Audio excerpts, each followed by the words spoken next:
यहीं से कथा प्रारंभ हुई, रोने से। क्यों? बोले बात जान लेना, कथा रोने के लिए ही होती। कथा में रोने का ही महत्व है, हंसने का महत्व नहीं। आजकल लोग कहते महाराज कथा में महाराज जी हंसाते नहीं हैं, नचाते नहीं हैं। बोले कथा हंसाने के लिए और नचाने के लिए नहीं है, कथा तो रुलाने के लिए है। कथा सुनकर के रोना आवे, आंखों से अश्रुपात हो, ये कथा सुनने का फल है। आज तो हंसाना, नचाना और गवाना, बोले गवाना, नचाना, हंसाना ये कथा का स्वरूप है? कथा तो रुलाने के लिए। कथा सुनकर के रोना आ जाए, आंखें डबडबा जाएं, आंखों में अश्रु आ जाए, तुम्हारा हृदय पवित्र हो जाएगा, बुद्धि पवित्र हो जाएगी, जन्म जन्मांतर के पाप नष्ट हो जाएंगे, मानव जीवन धन्य हो जाए। ये कथा रोने के लिए। गोस्वामी तुलसीदास जी महाराज कहते हैं, स्वयं भगवान श्री राम कहते हैं मेरी कथा सुनने का फल क्या है। तुलसी कृत रामायण आप लोग पढ़ते हैं, तुलसी कृत रामायण में स्वयं राम जी कहते हैं कि मेरे चरित्र को सुनकर, मेरी कथा को सुनकर शरीर पुलकित हो जाए, शरीर के रोम रोम पुलकित हो जाए, वाणी गदगद हो जाए, आंखों से अश्रु बहने लग जाए, यही मेरी कथा सुनने का फल है। मम गुण गावत पुलक शरीरा, गद गद गिरा नयन बहरीरा। मम गुण गावत पुलक शरीरा, गद गद गिरा नयन बहरीरा। गद गद गिरा नयन बहरीरा, गद गद गिरा नयन बहरीरा। भगवान की कथा को सुनकर वाणी गदगद हो जाए, तन पुलकित हो जाए, आंखों से अश्रुपात हो। मम गुण गावत पुलक शरीरा, गदगद गिरा नयन बह मीरा।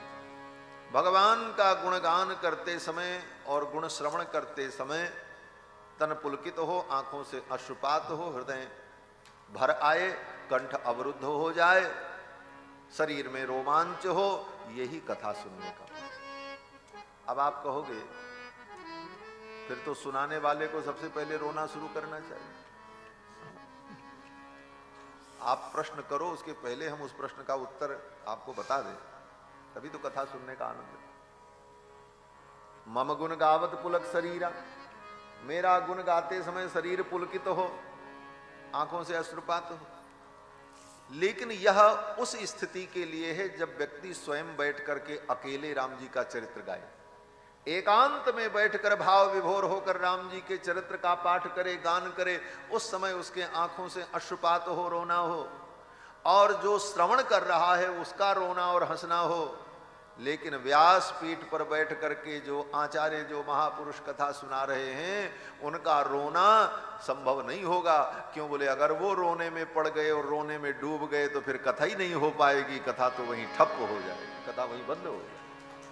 क्यों? बोले रोना तो तब होता है जब व्यक्ति डूब जाए उस भाव में, और जो डूब जाएगा वो वर्णन नहीं कर पाएगा, और जो वर्णन करेगा उस समय वो डूबा नहीं होगा।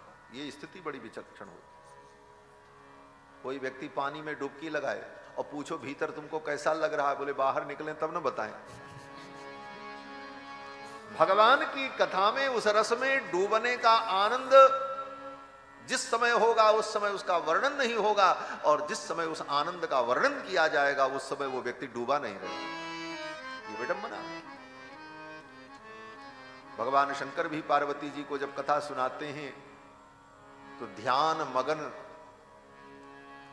युगदंड, 2 घड़ी तक तो ध्यान में डूबे रहे, उस रस में स्वयं भगवान शंकर डूब गए। लेकिन अब डूबे हैं तो कथा कैसे सुनावे पार्वती जी को? बोले पुनि मन बाहर कीन, फिर अपने आप को उन्होंने बाहर किया। उस डूब से जब बाहर निकले तब भगवान शंकर ने पार्वती को कथा सुनाई। सुनाने वाला ही डूबा रहेगा तो फिर वो सुना नहीं पाएगा, और जब सुनाएगा उस समय डूबा नहीं रहेगा। तो कहने का भाव क्या है दोहा?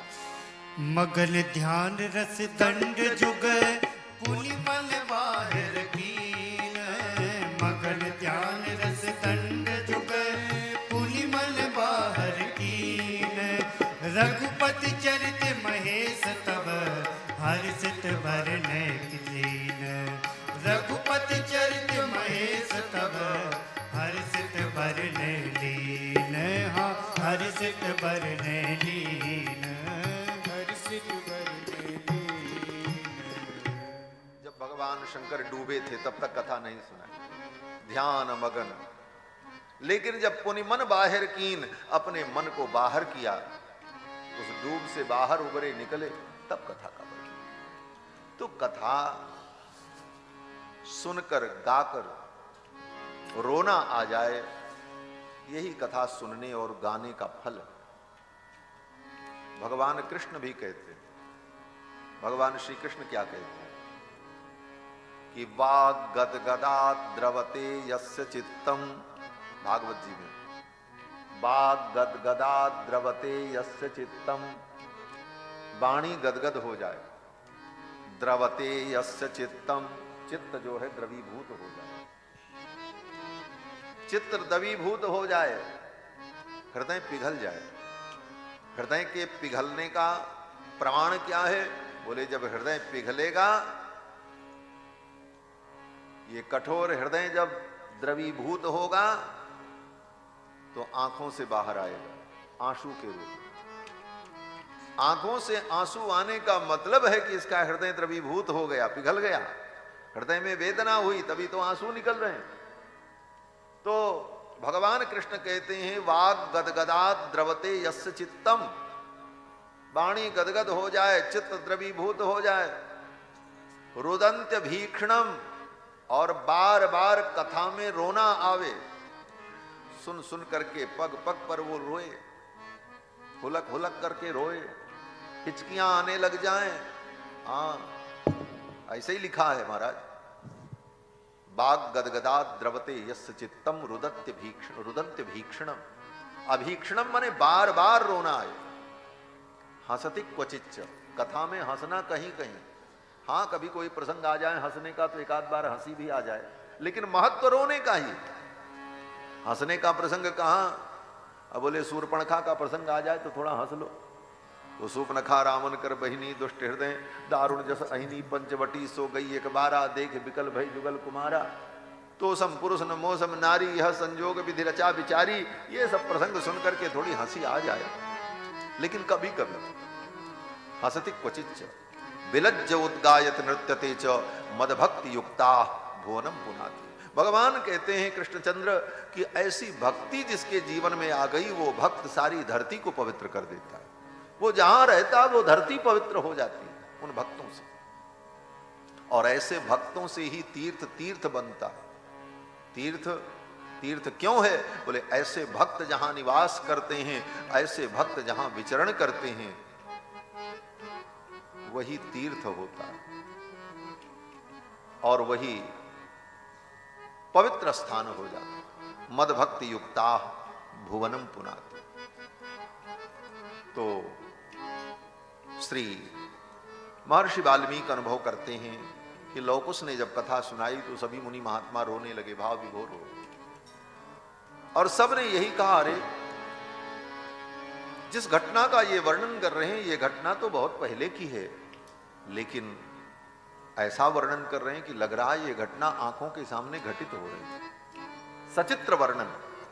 और वे मुनि महात्मा बड़े प्रसन्न हुए, और फिर उन मुनि महात्माओं ने प्रसन्न होकर के कुश और लौ को जो कथा सुना रहे थे उनको भेंट दिया। महाराज क्या भेंट दिया? बोले कथा सुनकर के महात्मा बड़े प्रसन्न हुए। एक महात्मा ने उठ करके जाकर के अपना बलकल वस्त्र लौकुश को दे दिया। बोले बेटा तुमने इतनी सुंदर कथा सुनाई, मैं तुमको क्या दूं? ये मेरा बलकल वस्त्र लो, यही मैं तुम्हें दे रहा हूं। एक महात्मा ने अपना कमंडल ले जाकर के दे दिया। उन महात्माओं के पास यही था, बलकल वस्त्र, कमंडल, माला, कंठी, तुलसी, और क्या था? जिसके पास जो रहेगा वही न देगा। उन महात्माओं ने जाकर के लौकुश को भेंट कर दिया। किसी ने कमंडल दिया, किसी ने वस्त्र दिया, किसी ने माला दे दी, किसी ने पीढ़ा दिया, बाजोट, अरे ले इस पे बैठना, भजन करना। एक महात्मा तो बड़े विलक्षण थे, उनके पास एक कुल्हाड़ी थी, लकड़ी काटने के लिए कहीं जा रहे थे, कथा सुनने बैठ गए, मन मगन हो गया, सोचने लगे मैं क्या भेंट करूं, बस वो कुल्हाड़ी ही ले जाकर के व्यासपीठ पर चढ़ा दी। बोले लो बेटा तुम्हारे काम आए, इतनी सुंदर कथा तुमने सुनाई। इस प्रकार सभी महात्माओं ने जिसके पास जो था, एक महात्मा तो बड़े विलक्षण थे महाराज, उनके पास कुछ नहीं था, परम त्यागी, परम विरक्त, लेकिन उनके पास एक चीज था, क्या बोले, तपस्या का धन था। तप ही उनके जीवन का धन था। उन्होंने ईंटा पत्थर नहीं बटोरा, उन्होंने जीवन में तप का संग्रह, तपोधन थे। तपोधन का मतलब होता है तपस्या ही जिसका धन हो, तपोधन। तप को ही जिसने धन समझा, ऐसे महात्मा थे। उन्होंने कहा बेटा मेरे पास कोई ऐसी वस्तु नहीं है जो मैं तुम्हें दे सकूं, मेरे पास तो केवल तपस्या है, मैं अपनी तपस्या का फल तुम्हें देता हूं।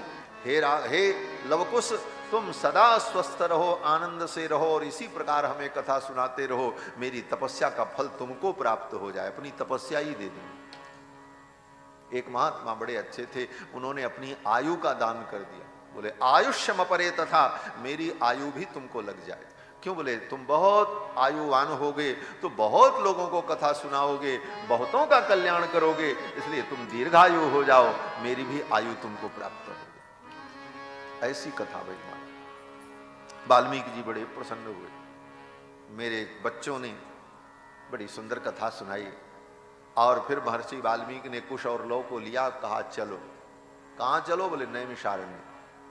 नैमिषारण्य में उस समय भगवान श्री राम का अश्वमेध यज्ञ चल रहा था। राजा